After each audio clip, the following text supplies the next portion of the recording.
करते हैं आपकी वर्कशीट नंबर 36। तो पहले आप लोग इसे अच्छे से लेबल कर लेंगे, डेट डाल देंगे, क्लास, सब्जेक्ट, अपना नाम, अपने टीचर का नाम आप लोग लिख लेंगे।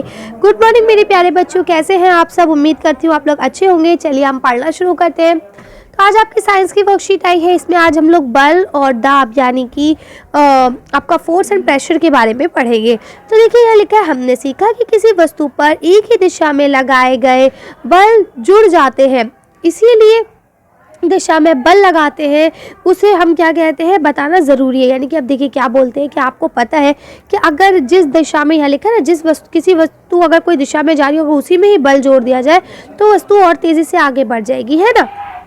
अब यहाँ देखिए यहाँ क्या लिखा है, किसी वस्तु पर लगाया गया बल उसकी गति को बदल सकता है। यानी जितना हम उस पर फोर्स लगाएंगे उसकी स्पीड में उतनी ज़्यादा चेंज आता है। यदि बल गति की दिशा में है तो वस्तु की दिशा जो गति है वो बढ़ जाएगी, ठीक है।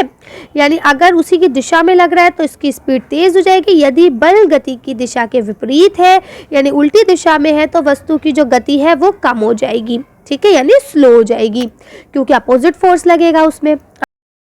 अब यहाँ देखिए आपको उदाहरण दिया गया है। उदाहरण के लिए एक गोलकीपर जो है गोल बचाने के लिए गेंद की तरफ क्या करता है, कूदता है या उछलता है, तो उसके द्वारा लगाया गया बल गेंद को रोक सकता है या उसकी दिशा को बदल सकता है, ठीक है, जैसा कि आप यहाँ देख पा रहे हैं, और गोल होने से बचा सकता है। दूसरी तरफ अगर आप देखें, एक टायर लिया जाए जो कि तेज़ी से ये देखिए चला रहा है ना, चलाने के लिए है, ठीक है, तेज़ी से चला रहे, तो हम क्या करते हैं, इसे बार बार गति की दिशा में ही धक्का देना पड़ता है ताकि वो और स्पीड से चले, है ना। तो लिखा, जिसका अर्थ ये है कि बल को किसी वस्तु की गति की दिशा पर लगाने पर गति जो है वो बढ़ जाती है, जबकि उसकी विपरीत दिशा पर लगाने पर जो गति है वो धीरे हो जाती है। यहाँ लिखा है, किसी वस्तु की गति या उसकी गति की दिशा में या दोनों में परिवर्तन को वस्तु की अवस्था में परिवर्तन कहा जाता है। यानी कि अगर स्पीड में चेंजेस आए या फिर उसकी जो डायरेक्शन ऑफ स्पीड यानी जिसमें वो चल रहा है उसमें अगर परिवर्तन आए तो हम क्या कहते हैं कि वस्तु की अवस्था में परिवर्तन आ रहा है। आगे देखिए यहाँ लिखा है, कुछ परिस्थितियाँ ऐसी भी होती हैं जिनमें वस्तु गति के लिए स्वतंत्र नहीं होती। यानी कि कुछ ऐसी परिस्थितियाँ, कुछ ऐसी सिचुएशंस भी होती है जिसमें आपकी वस्तु गति के लिए पूरी तरह से फ्री नहीं होती। उदाहरण के लिए अब देखिए, आटे की एक लोई को हाथ से दबाना या चपाती बनाने के लिए आटे की लोई को बेलना, ठीक है। इन स्थितियों में क्या होता है, लगाया गया वस्तु पर जो बल होता है उसमें वस्तु का आकार तो परिवर्तित करता है लेकिन वो आगे मोशन नहीं करती, है ना। चलिए आगे पढ़ते हैं। तो अब देखिए यहाँ लिखा है, निम्नलिखित प्रश्नों के उत्तर दीजिए। पहला आपको प्रश्न दिया गया है, दो ऐसी स्थितियां बताइए, उदाहरण दीजिए जिनमें बल के कारण किसी वस्तु की अवस्था में परिवर्तन होता है। तो चलिए देखते हैं कि ऐसी कौन सी होती है। जैसे आप देख सकते हैं, बॉल को मारना, है ना। अगर आप बॉल को मारते हैं, इस हिट करा आपने बॉल को, बल में भी परिवर्तन आया यानी उस पर फोर्स लगा, इसके कारण जो है उसकी अवस्था में परिवर्तन आ गया, उसकी स्पीड चेंज हो गई, डायरेक्शन चेंज हो गई, है ना। चलिए इसका आंसर देख लेते हैं हम लोग।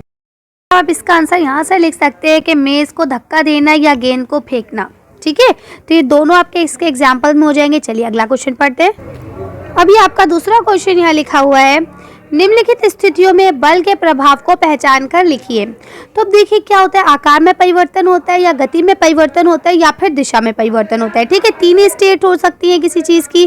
तो अब देखिए यहाँ पे बोलते हैं, अगर नींबू का एक टुकड़ा काट कर उसे निचोड़ लिया जाए तो क्या होगा, तो उसकी शेप में परिवर्तन आएगा, है ना। यानी उसका आकार जो है वो परिवर्तित हो जाएगा। तो पहले का आंसर क्या हो जाएगा कि आकार में परिवर्तन आना। दूसरा लिखा है कि एक लोहा द्वारा हथौड़े से अगर लोहे के गर्म टुकड़े पर चोट मारी जाए या उसको पीटा जाए तो उसमें क्या होगा। तो आप लिखेंगे कि इसमें भी उसके आकार में ही परिवर्तन आएगा, ठीक है। दोनों का आंसर सेम होगा, दोनों में आप यही लिखेंगे कि आकार में परिवर्तन आएगा। अब हम बात करते हैं, एक कार का ब्रेक लगाने पर रुक जाना। यानी अगर हम कार का ब्रेक लगाएं और कार वो रुक जाए तो इसमें क्या होगा। तो आप बताएंगे कि इसमें गति में परिवर्तन आएगा, यानी स्पीड में जाती हुई गाड़ी एकदम इससे रुक जाएगी, ठीक है। अब आपका लास्ट में लिखा है, एक बल्लेबाज द्वारा गेंद को मारना। यानी एक क्रिकेटर जो आपका बैट्समैन है वो बॉल को हिट करेगा, बॉल को मारेगा तो क्या होगा।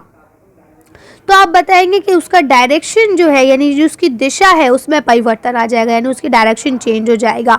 ठीक है, तो इस तरह से आप लिख सकते हैं कि पहले के जो दो है आपका ए और बी दोनों में आकार में परिवर्तन आएगा, जबकि सी में आपकी गति में परिवर्तन आएगा और डी में आपकी दिशा में परिवर्तन आएगा। कर लेंगे आसानी से। अब आपका तीसरा क्वेश्चन देखिए लिखा है, अपने आसपास से ही एक ऐसे उदाहरण को लिखिए जिसमें बल से गति की दिशा और अवस्था दोनों बदल जाते हैं, यानी कि या तो गति से मतलब बल लगे, जब उस पर फोर्स लगे तो उसकी गति की दिशा बदले या उसकी अवस्था में कुछ चेंज आए। तो चलिए देखते हैं इसका आंसर। तो अब इसका आंसर यही लिख लेंगे कि गेंद का फेंकना, जैसे हम गेंद को थ्रो करते हैं तो क्या उसमें बल लगता है तो उसकी दिशा में और गति में दोनों में चेंज आता है। इसके अलावा अगर हम चलती गाड़ी में ब्रेक लगा दें तो इसमें भी उसकी दिशा में तो चेंज नहीं आएगा, लेकिन हाँ गति में चेंज ज़रूर आएगा। ठीक है, तो इस तरह से आप और भी एग्जाम्पल्स अपनी डेली लाइफ के ले सकते हैं, उनको लिख सकते हैं। चलिए अगला क्वेश्चन पढ़ लेते हैं। अब यहाँ आपका लास्ट क्वेश्चन लिखा है, क्या होगा यदि लगाया गया बल वस्तु की गति की दिशा के विपरीत दिशा में हो। यानी अगर हम किसी वस्तु को बल लगा रहे हैं, कोई वस्तु इस तरफ को जा रही है और हम इसकी अपोजिट दिशा में बल लगा रहे हैं, यानी उसकी विपरीत दिशा में बल लगाएंगे तो क्या होगा। अभी हम ऊपर वर्कशीट में पढ़ के आए हैं कि उसकी जो स्पीड है, जो गति है वो स्लो हो जाएगी, है ना। तो चलिए इसका आंसर देख लेते हैं। तो आप लिखेंगे कि ये गति की गति को कम कर देगा, यानी कि ये जो आपका बल है, ये जो आपकी स्पीड होगी ना कि उसकी, तो उसको क्या कर देगा, कम कर देगा। सही लिख लेंगे आप लोग। तो चलिए आज की वर्कशीट को हम यहीं खत्म करते हैं। आज की वीडियो में बस इतना है। अगर आपको हमारी वीडियो पसंद आई हो तो प्लीज़ इसे लाइक और शेयर करें।